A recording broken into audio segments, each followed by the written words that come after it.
2024 കീം എക്സാമിൻ്റെ ഒരു ക്വസ്റ്റ്യൻ ആയിരുന്നു.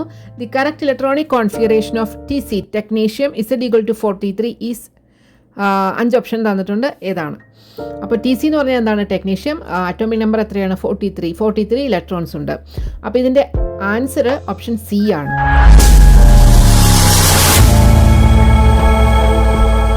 ടെക്നീഷ്യം D ബ്ലോക്കിൽ വരുന്ന എലമെൻ്റ് ആണ്. അതുപോലെ 5th പീരീഡിൽ വരുന്ന എലിമെൻ്റ് ആണ്.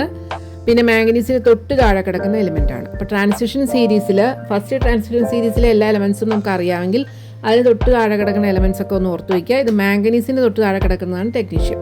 മാംഗനീസിൻ്റെ നമുക്കറിയാം 3d5 4s2 എന്നാണ്. അപ്പോൾ ഇതിൻ്റെ തൊട്ട് താഴെ കിടക്കുന്നതായതുകൊണ്ട് എന്തായിരിക്കും? 4d5 5s2 എന്നായിരിക്കും അത് അവസാനിക്കുന്നത്.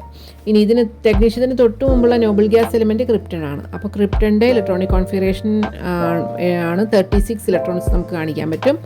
അത് കഴിഞ്ഞ് ബാക്കിയുള്ള ഇലക്ട്രോൺസ് 7 ഇലക്ട്രോൺസ് ആണ് നമുക്ക് 4d5 5s2 ഫില്ല് ചെയ്യാൻ പറ്റുന്നത്. 5pയിൽ 0 ആണ്. അപ്പോൾ ഇത് നോക്കി നമുക്ക് ഇലക്ട്രോണിക് കോൺഫിഗറേഷൻ എഴുതാൻ പറ്റും. ഇത് മനസ്സിലുണ്ടെങ്കിൽ നമുക്ക് ഇലക്ട്രോണിക് കോൺഫിഗറേഷൻ എഴുതാൻ പറ്റും. അപ്പോൾ D ബ്ലോക്കിലെയും F ബ്ലോക്കിലെയൊക്കെ എലമെൻസിൻ്റെ പൊസിഷൻ ഏകദേശം നമ്മൾ അറിഞ്ഞു വയ്ക്കുക. ഇതുപോലെ ഏതിൻ്റെ ചോദിച്ചാലും നമുക്ക് എഴുതാൻ പറ്റണം.